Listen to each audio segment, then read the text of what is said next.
Hey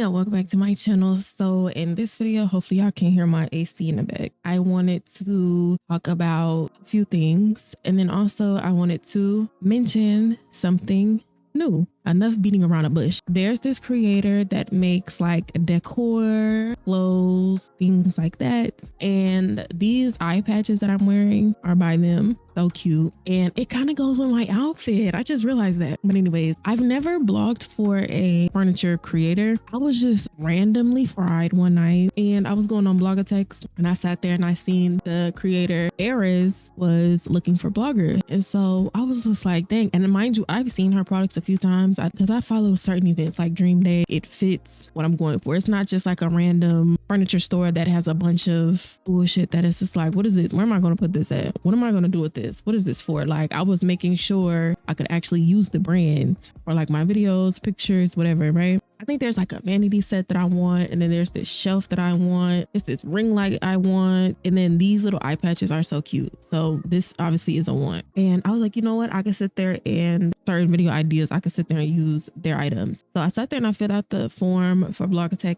and applied, waited, I think maybe like a day or two, and then finally I got accepted because the only person I've ever blogged for was OG. I think OG just started back creating, y'all, for the ones that I put out onto her poses and stuff. She just started back creating, I think like a month or two ago, and I just haven't applied to be a blogger for her again, but I think I will. So with blogging, you have to be consistent. You can't just, unless you let the owner know like, oh, I'm going on vacation, but other than that, you have to be consistent. You can't go months and months without blogging for a brand because then they'll kick you out. Like, you ain't blogged in 30 days. What is you doing? It'll keep me motivated to, you know, make sure I stay on track or whatever. And this is not even everything that I got. So let me show y'all the other stuff too, and then I'm gonna run my mouth about the other stuff I want to talk about. Let me just zoom in on the eye patches though. Like, these are the faded ones. I don't know if y'all have ever tried the brand Faded IRL. I've never tried their eye patches before, but I have tried their soap. I want to try their cream though, like the dark spot cream corrector, whatever it's called. I don't know. And that bar of soap was like $20. They be taxing. So I don't really know if it works or not. Maybe it just didn't work for me. You know, all products don't work for everybody. It was just like, you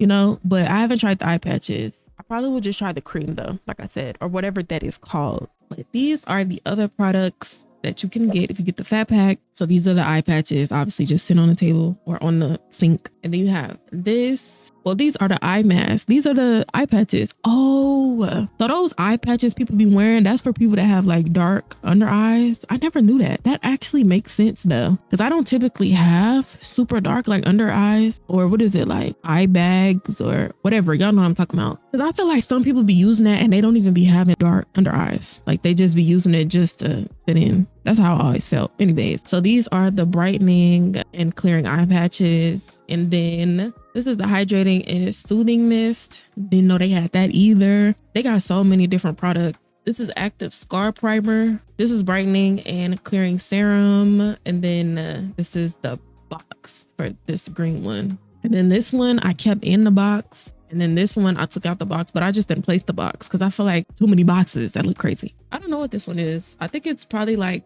the dark spot corrector, or maybe these are the same thing. So you have the mist version and then you have the cream or whatever if you want to switch it up, basically. But that is so freaking cute. Like, oh my gosh, next time I do a little machinima thingy. And speaking of that, y'all, I gotta do another one.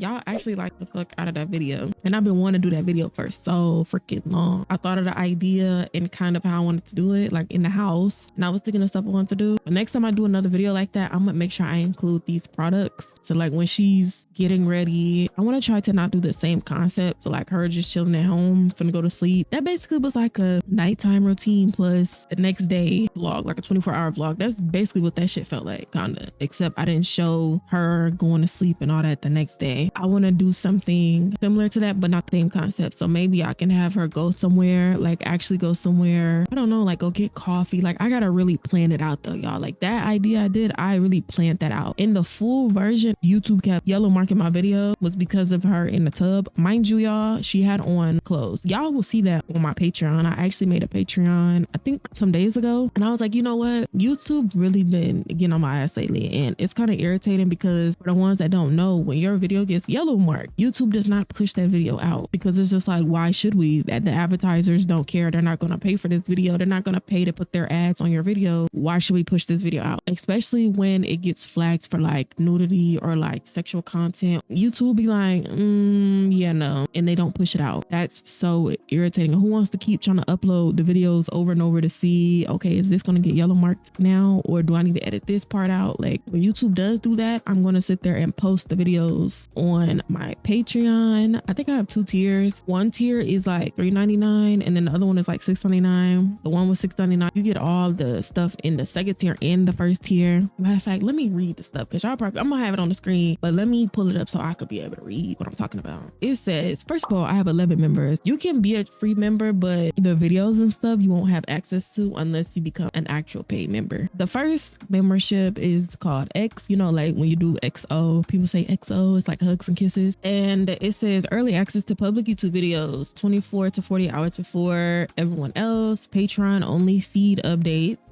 / life stuff behind the scenes with me, your name featured in video credits. Like say every time I do a video, I'll make sure to put your name on the screen and mention you and like stuff like that. And then the second tier is Smooch, and you get everything in tier 1, random exclusive videos. So I might do a vlog, a rant or whatever. And then you get access to my Sims podcast. Because some people be asking when I do my Sims videos, and I'm gonna get back into that too. People be always asking like, what skin is that you have on this character? Like it's different compared to Second Life. Second Life I could load up. I probably kind of know the name of the item. On Sims, I have to actually load up the Sims, go in, create a Sim, try to find that item because I probably changed my Sim clothes. So she probably not even wearing that. She probably not even wearing that no more. Then I gotta go find what it's called.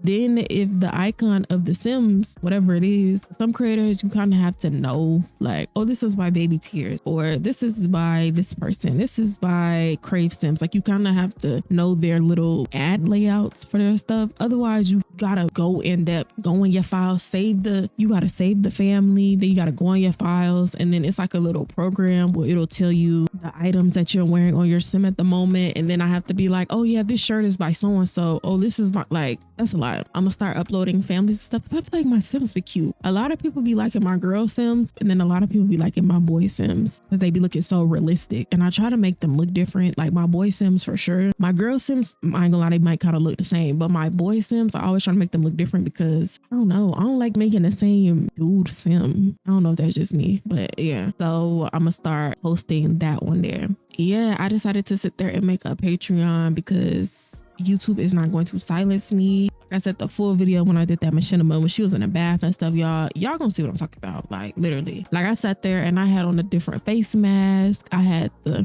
suds when she was taking a shot. Well, she wasn't taking a shower, she was taking a bath. Like it was so realistic, bro. Oh my gosh. And I had to cut that out and blur the entire thing. There was no nudity or anything. I don't know. Anyways, like I said, if y'all are interested in these eye masks or the items that are on the sink that I just showed you, make sure y'all shop Erez. I will leave their landmark in their main store and stuff in the description. Like y'all are interested, y'all can check that out. These items will for sure be in my next cinema series. I can't wait. But like I said, I gotta figure out how I want to make the next series or make the next episode. What should I call this? Like a series? Nah, because if with a series, I feel like it would need to be like actual context of like what's going on instead of different vlog type videos. Nah, I don't want to count this as a series yet. Eventually, I will do like an actual series. These are just like vlogs, day in a life, stuff like that. So I could kind of incorporate some RP because I know a lot of y'all play Second Life, y'all RP and I don't. So yeah, maybe one day I could do like a baby version. I've never done I don't even know what the babies are called on here. I've never done like baby RP where you gotta buy the baby, you gotta buy the stuff for the baby and all that, and it's kind of like the Sims in a way. I've never done that on Second Life, but maybe one day in like a vlog or something I could do. Yeah, y'all get what I'm trying to say. Anyways, make sure y'all like, comment, and subscribe, and I will be back with another video.